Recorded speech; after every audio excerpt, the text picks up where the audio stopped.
Again, for those of you who are just watching, my name is Koklumo. My first guest in the studio is Andani Idrisu Abdulai, is regional statistician, the Savana region. Is that it? All right. Thank you very much indeed for your time. Thank you very much. All right. So today the focus is going to be Savana region, and I know why, but I'll ask him before we do a breakdown and also a background to 8 billion person, why we need to use data to do what and what and what. So why the focus on Savana region today?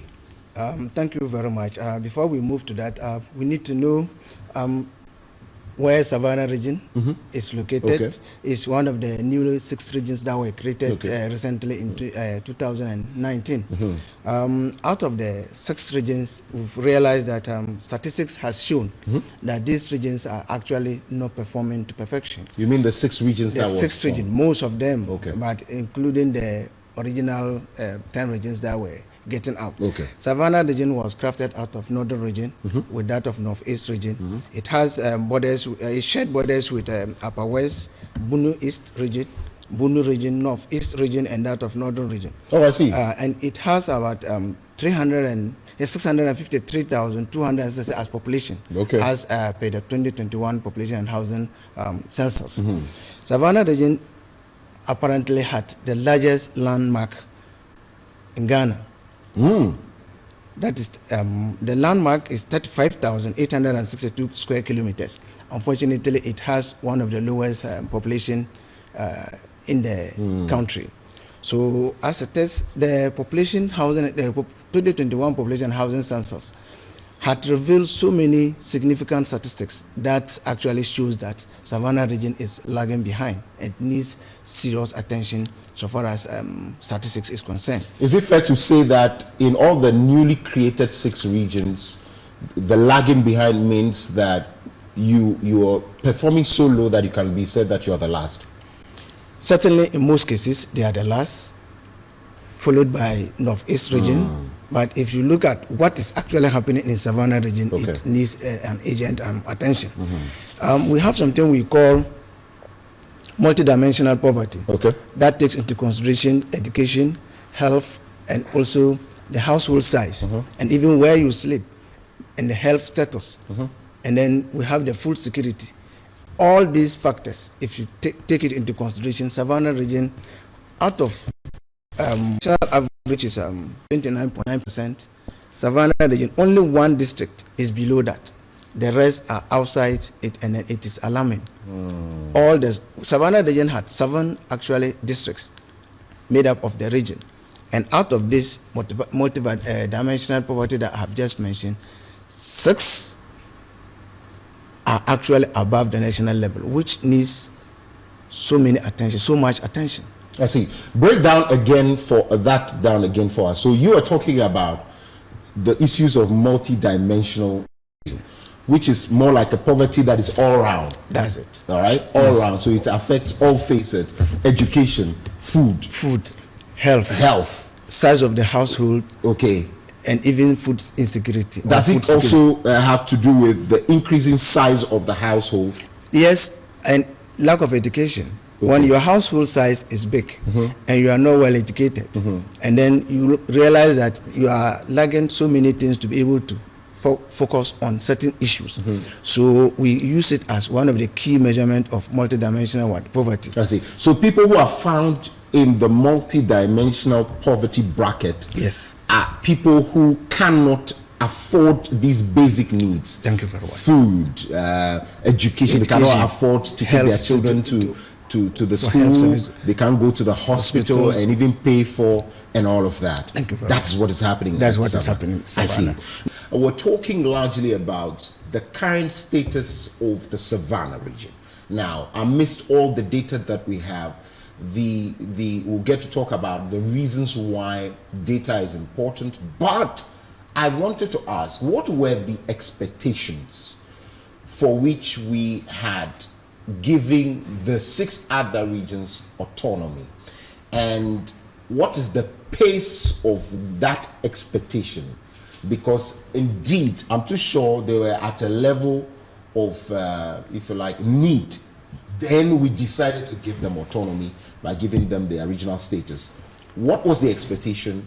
How are we pacing? What is the pace now to get to that point? Thank you very much. As you are aware, in fact, creating the newly regions, the 6 regions, were in actual fact to accelerate developmental projects within, or development within those regions, or those sectors. As it were, Northern region was one of the biggest in terms of size and other things. Administratively, it was very difficult to actually develop certain areas. So creating 2 additional regions to be part of Northern region would accelerate development projects within, because the size would have been manageable and everything administratively would have been okay for that. But as it is, statistics as it is, this is the first ever time that those newly created regions have been part of the censuses that is conducted in Ghana. So now that the figures are out and then we have the statistics, I'm sure we'll take it from there, and then policymakers or policy direction would pick up, and then we'll see how best we can accelerate development in these areas. This is the first time the statistics are out, and since it is out, we are now going to hammer on it. If you look at Savana in terms of education, currently girl child or the girl who have never been to school, never attended school, girls who have never attended school, is almost 40-point-something%. That needs urgent attention. Apart from that, we have an accepted zone that within 5 kilometers you should be able to get access education. Savana region is out of that. Wow. What's the kilometers like? What's the space like in terms of the closest school? Actually, we're just measuring whether it is within the 5 kilometers or outside the 5 kilometers. But what we had actually gotten is that almost all the facilities are outside the 5 kilometers. Health, police stations, and education, schools, and whatever. So this means that if you have these statistics and you as a head, like our regional minister, would happen to pick this information and see how best they can come out to actually reduce this size. Besides that, other statistics are showing that in terms of water, improved water, the national average is almost 90-point-something, but we are almost 70.1%, which is far below. Tell me about that again. Break that down for me. You say in terms of water, the national average is hovering around 90%. That's the national average. In terms of access to water, potable water, potable water, improved water. Let me put it this way. But Savana region is the last. Almost 70% of it have improved water. 29.1% is lacking improved water. This is very significant and very serious for us to actually push our head together and see how best we can actually come out with policies to redirect this, because water is very important. When last did we conduct the population housing census? 2010, but then it was Northern region. Northern region? Yes, please. Okay, so what it means is that we still had the numbers all together in terms of one large northern region. There were regional budgetary allocations to the place. That's it. So it cannot be that 2 years after conducting it, we lost sight of the problems, because the problems were existing. They were existing, but only that now that you are breaking it down, you can tell clearer. It's more clearer. It baffles me sometimes when maybe we were, as much as I agree with you, we couldn't have just waited for the data to be able to provide these things. Do you understand where I'm coming from? Thank you. What happened is that when it was the northern region, with district base, you could see that these districts are not performing like this. And that wouldn't be able to attach any serious attention like a region. But we had district chief executives with district assembly common funds. There could be development, but sometimes the attention was not actually as it were should have been. You understand? But as it is now directly to start Savana region, how they perform, what the statistics is actually saying about it. So there could be serious attention to it, and regional allocation could have been improved based on these challenges that we are currently facing. In terms of sanitation, you'll be surprised that out of every 5 household, only 1 household refuse or solid waste is collected. The rest are not. Meanwhile, our water bodies are not good. So if you look at this, how do you actually improve our sanitation within the region? If it is 1 out of every 5 household, that is damning.